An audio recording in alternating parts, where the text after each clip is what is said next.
Hey guys, welcome back. BGC Care here, and we're back with our weekly recap of all things Injustice. This is for the week of January 14th, 2021. The current character challenge is Red Sun Green Lantern. That is a 1-week repeat, and the required characters for that are Lex Luthor, Joker, and Catwoman, who are bronze, silver, and bronze, respectively. So not that hard for newer incoming players to grab copies of this challenge.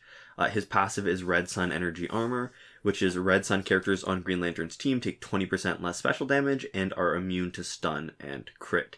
He's got 850 attack and 1,150 health. He was last available a while ago before we started tracking in our spreadsheet, so maybe February of 2017? Yeah, and our spreadsheet only starts January 2019. Mm-hmm. So he's got low stats, and that's not a surprise. He's one of the early multiplayer characters. He's the original one that got people banned unintentionally, and that's probably one of the reasons why the requirements for his challenge are so low and so easy. And the thing is here, despite having really low stats for a challenge character, he's got a great passive that makes up for almost anything else. What I like is that there's a nice visual touch to show that the passive is active on his teammates. Yeah, on their armor. Right. The first part of his passive, 20% reduction in specials damage, it's decent. Reduced damage taken is always helpful, but it's the immunity to both stun and crit damage for Red Sun teammates that really make him great. Mm-hmm. I mean, there are other counters to being stunned and then having Cloak of Destiny or Necron Scythe do a crap ton of boosted damage on you, but sometimes if Luchador Bane tags in, there's nothing that you can do except eat the damage. Even if you're blocking when he stuns you, you're stunned, right? Unless you're Red Sun Green Lantern team. Or I guess one of the really bad characters, is it Batman Beyond? Or it might have been the original Batman Beyond that's immune to stun. But he only does it for himself, and he's not that great a character. So with Red Sun Green Lantern giving stun immunity, you can still take damage if you aren't blocking, but it won't be stun boosted. And it won't be crit boosted. Yeah, so without those two things, there's no real way for somebody to just burn you down to nothing with like a 1 or 2 specials. Like a nuke, way. Yeah. I mean, the other thing too is that if you know the history of the game, you'll know that originally it was a bigger deal. Like, it's funny, it's one sentence, right? But it's actually 3 abilities. Yeah. One is being immune to stun, one is being immune to crit damage, and one is reduced damage from specials by 20%. So he's actually, even though he's old school, he's actually got a pretty powerful and he's got lots of like a multi-part passive. Yeah, so originally, because stun Cloak of Destiny came first, the stun from that, and then the boosted damage with especially with Batgirl, Luchador Bane, that was first, but then augmentations came after that. And then when you could increase crit damage from just 1.5 times regular damage to 2.5 times, it makes a big difference. Yeah. Because initially crit damage didn't matter as much. Right. It was 1.5. It was still something, but it wasn't nearly as big a deal when you've got... Well, it's a huge deal when you're facing a Flashpoint Batman team where crit damage can be 5 times as much. And also before augments, you couldn't give it 50% default chance of triggering. Right. So there is one vulnerability, though, I think. It's that despite having that passive, he can still be stunned mid-special, like with Batgirl's Special 1. So he'll be stunned. It just won't crit. So that's all pretty much enough to protect him. Mm-hmm. And he can still take crit damage if it's damage over time or on a special with a teammate assist. Like you'll see that when we do our weekly Q&A, we play a lot of Flashpoint teams, that Flashpoint Deathstroke's Pirate Crew, when Aquaman comes in to give an assist, Aquaman very often will do crit damage with the Trident coming through. Or I think also Suicide Squad Harley Quinn's Special 2 when Joker comes in to do damage. Mm-hmm. So I think the probably the biggest problem with the Red Sun team using Green Lantern, as good as it is, there isn't really one character that's Red Sun to put you over the top. I mean, so if you think about it, we really like Red Sun Green Lantern. And Red Sun Wonder Woman, I think, was great for her power generation boost. Third slot could be Red Sun Batman to take advantage of the unblockable specials. Yeah. Since you're generating power with Wonder Woman. Or it could be Red Sun Superman for the basic damage boost, because that basic damage boost doesn't influence the matchmaking. Yeah, although to be fair, with Tantu Totem and Master's Death Cart, we don't need a power generation person as much on the team. It might be better Yeah. to just have unblockable and basic damage, or That's some true. other abilities. Yeah. And the problem with Deathstroke is, I think with the speed of these characters, boosting the speed isn't going to make enough of a difference to make it worth it. Mm-hmm. So, but definitely a good character to have. Yeah. This week's multiplayer reward is the Soultaker sword, which starts out as the ancient katana. When it is fully maxed out, it gives you a 30% unblockable chance on basic attacks, a 50% life drain chance on special 2, and then its evolved ability, which is 15% damage drain from defeated enemies, and then it says stacks twice, which is kind of redundant because, you can only knock people out twice. Well, I guess it's just pointing out that you can get it more than once. It would be kind of crappy if you can only steal damage once. That's fair. Yeah. Or I guess, I don't know if things like Atlantean Hero burn one of them. Oh. I guess we've never tested that. Right. Maybe. Right. Who knows? But that would be piddling. Yeah, that would be terrible. I mean, that would be you don't really need to counter Soultaker sword, but if it needed a counter, that's what it would be, right? Yeah. So last available June 2020. Looks like we are back on track with the multiplayer schedule. This is the second week in a row back into the established schedule after we had that interruption 2 weeks ago where we got the wrong artifact. So we got the mysterious artifact instead of the alien artifact. Mm-hmm. Still no indication of the other missing rewards like Arkham Origins Deadshot or Scarecrow's Ventilator Mask. So to me, it's going to be interesting to see if anything different happens in April when Ibistic's regular slot in the rotation shows up, or when the next time Mother Box is supposed to show up in July. Yeah. Yeah. What can we say about this that we didn't say in June? I mean, it's a good piece of legendary gear. Damage drain is really useful and almost irreplaceable during the later stages of Survivor when the opponents have a much higher damage pool than you do. And to me, maybe it might be the single most important gear if you want to get past those late stages, because even Tantu Totem won't do as much damage as you will with basic attacks when you steal their damage. Yeah. And if you're not using a Survivor, it's good, but probably not that legendary, right? The unblockable chance is good. The only thing else that offers the gear that offers unblockable chance to all characters and not just specific characters is our massive sharpened teeth, which only gives 20%, and custom rifle, which is 11%. Yeah.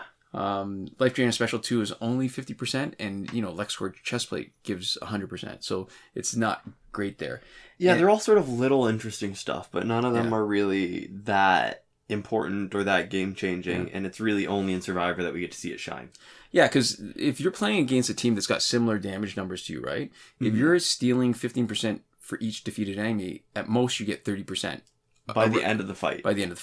And if you could get boosted 70% on just a basic damage gear for your own. So really, it only ends up being useful if your enemies are that much stronger than you. Mm-hmm. Yeah. So there we go. In the store, we have the character bundle Suicide Squad for $24.99 Canadian, and that comes with Suicide Squad Harley Quinn, Suicide Squad Joker, and 2 random gears out of a possible set of 5. So there's a 35% chance each for their regular signature gears, and a 10% chance each for the Suicide Squad companion gears. Yeah, it's even more of a ripoff. We actually saw this character bundle. Usually I don't keep track of when the last time pack was available, but it was available just in December. Yeah. A month ago. And it was cheaper. It was $19 Canadian then, so. Yeah, so I don't know what they're doing. They're clearly mucking around with the prices and not a lot else, which is interesting. And remember, it doesn't unlock in your store. We've got to keep on saying that because it seems like there's always a new viewer at some point. When you buy a pack, you've got that copy and that's it. You can't get more from power credits. And we also have the Arkham Knight Challenge Pack, which gives you an increased chance to get Arkham Knight. You get 6.16% instead of 2.86% chance of getting them. And it's 200,000 credits instead of 150,000 credits. And when you say that, we're comparing it to the regular Challenge Pack. Yeah. And so it's maybe included next week's challenge. It was last available in March of 2020. And as we always say, it's not that great a deal. Unless you only want this specific character, which, I don't think anybody's in that position. That slight extra chance of getting it is not worth the extra 50,000 credits because it costs a full third more each time. Yeah. Phantom Zone is finished. Fight 62 is still broken. Last weekend's breakthrough was, as expected, Sinestro, Green Arrow, and Scorpion.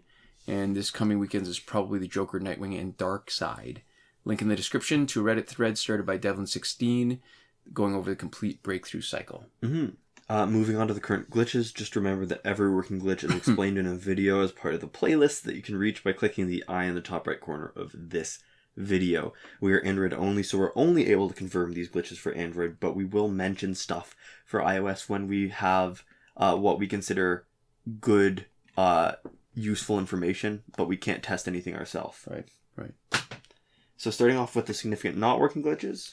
Right, so there's no there's no glitch for power credits that we will endorse. Key point being we can't endorse it. We go into a lot of reasons why in a previous episode of our P and Q and C and A and T, Season 6, Episode 9, linked in the description. Then the main point really is there's a danger in having two devices simultaneously logged into the same account. Other stuff that you might want to do that you can't.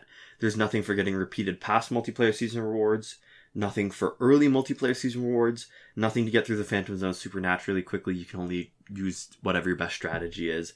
And there's no free energy without having to watch a video, because you can't watch a video for energy anymore.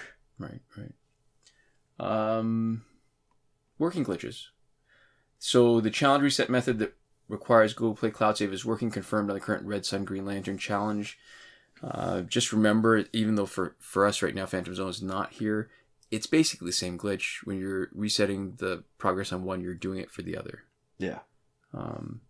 If you're on Android 10 and having trouble doing the reset because you're having to re-download too much data, there's a comment that's cut and pasted from 10 Kakde that tells you which files you can just move around, so that instead of downloading, you just move it to a different part of your phone and then move it back when you've finished doing the glitch. We also have a comment from viewer Jonathan Yang on how to reset the challenge on an iOS device, which we've only had good feedback for. So we're operating under the assumption that it works, and it seems like it does. Yeah. The breakthrough glitch to let you play it repeatedly is still working. And the airplane mode / refund glitch is working. So that's good for anything that doesn't require an internet connection and is a random drop. So that if you did something multiple times, every time you would crack it open, you get a different reward out of it. Which is to say that it works for stuff like Phantom Zone. It works for it works for Last Laugh tickets and loot boxes. It does not work for Phantom Zone because Phantom Zone requires the online connection. Right. Time shifting still works for Android. Unlimited survivor play and unlimited energy recharges. Just remember, bring your cooldown clock back to normal before you're completely done, only because it can muck up other things that are supposed to come out on a schedule, like the challenge. And last but not least, in between the not working and working glitches, we have the promotion glitch, where you can promote characters that are still locked. I can't say the word glitch today. I don't know what words you're trying to... I know earlier it sounded like I could tell there was two words that you were thinking, like blocking, and you were sort of... Anyways, it was just... It's funny. I don't know. It's a long day. It's been a long day. It's been a long pandemic, people. So give us some slack. The promotion glitch, where you can promote characters that are still locked, hasn't had the right conditions since update 2.14, so it's not testable, it's not usable, but it has never failed us the way my pronunciation has failed me.